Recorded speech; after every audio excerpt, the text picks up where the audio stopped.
All right, welcome to FlintPOS. In this video, we are going to go over creating your tax rates, your sales tax rates, that is. So we'll head over to the settings, click settings, open that up, and we're going to select tax rates.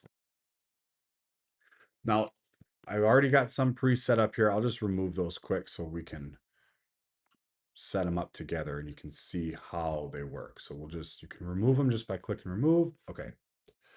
Now, the first thing you got to decide for your store is how do you remit your sales tax?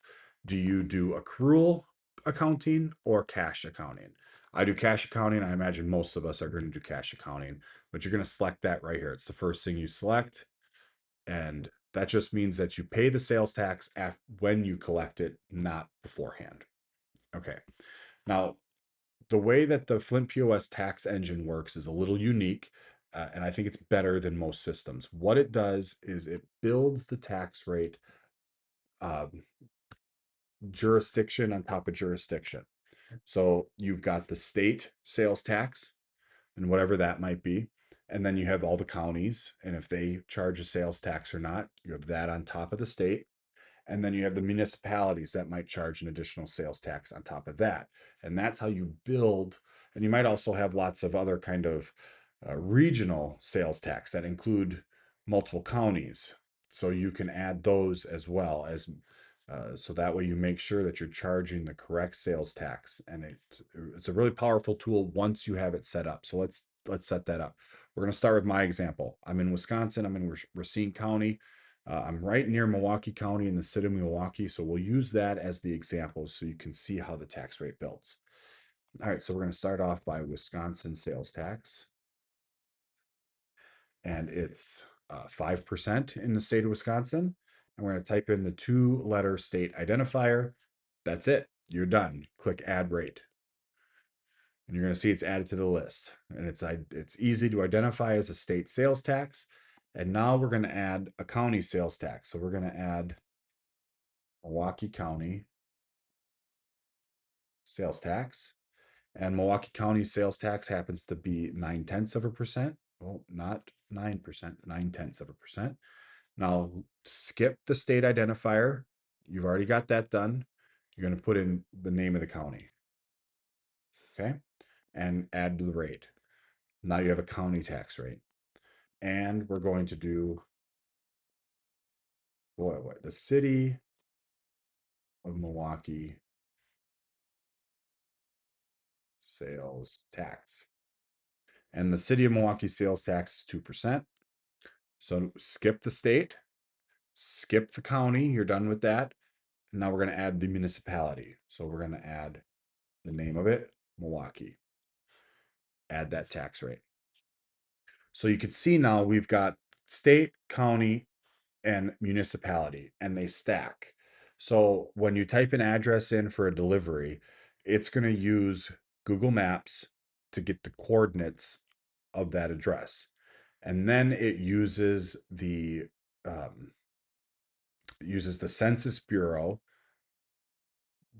It's connected to the Census Bureau to get the sales tax location, and then it will build your sales tax for you um, based off of all of that. And it's all automatic. It's all behind the scenes. You don't have to think about it. You just have to get every jurisdiction that you sell into set up here first.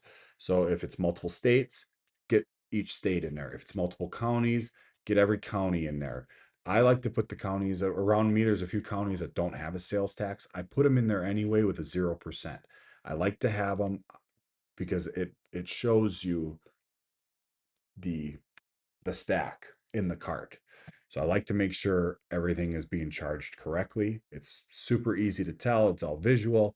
So I like to put even the counties that don't charge us tax rate. So if you're gonna have to do a little research, make sure everywhere you sell into, you have that set up. And like for example, I sell into Northern Illinois by Chicago, and there's a regional transit tax, and it's Cook County and a couple other counties.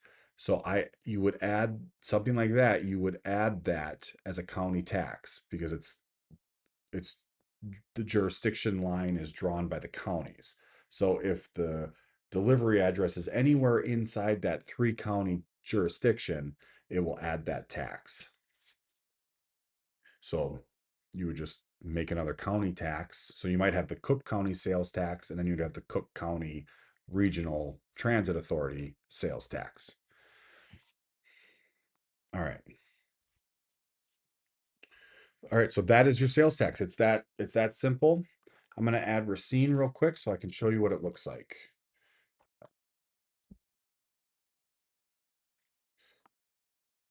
Racine, Wisconsin is 0.5%. We'll type in Racine and we'll add that rate. Okay, now my store, we did this in the store setup. My store is in Racine County. So when you add a product, oh, I'll just open the register quick because I don't have that open. Okay, when you add a product to the cart, it's going to build the sales tax. And so you can see there the subtotal is $36 for the yard.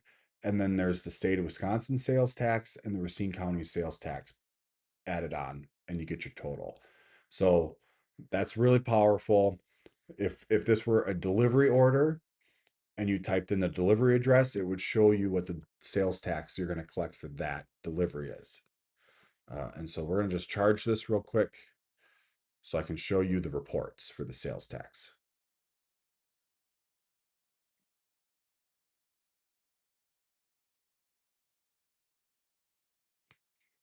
And it's creating the record on the server. It's marking everything. It's going to try to print. Okay. And you're done. And now we can go to reports.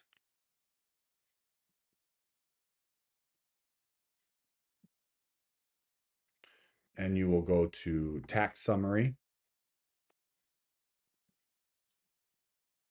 And let's see here.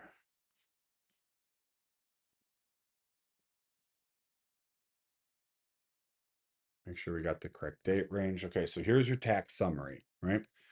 This is your total sales and what you owe in sales tax. And if you scroll down here, it's going to show you the different municipalities that you owe sales tax to.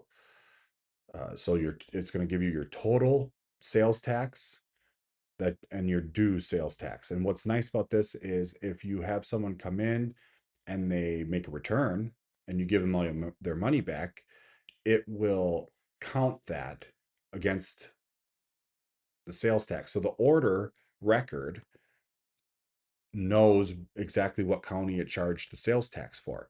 So if they come in and return it, it takes that out of the proper county. So if it was Racine County, it takes it out of Racine County, not any other county. So that way you know exactly that you're remitting the proper sales tax to everyone.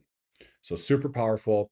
And then you can download a PDF and send it to your accountant if that's how you do it, or print it out, or whatever you want. So the tax is very powerful. It works really well, and it helps you at the end of the month. You don't have to go back and try to page through your orders and add up the totals for all of the different jurisdictions you sold into. It's right here, and it's done for you in real time. All right, that's the video about setting up your tax rates. Thank you for watching. Start selling and making some money.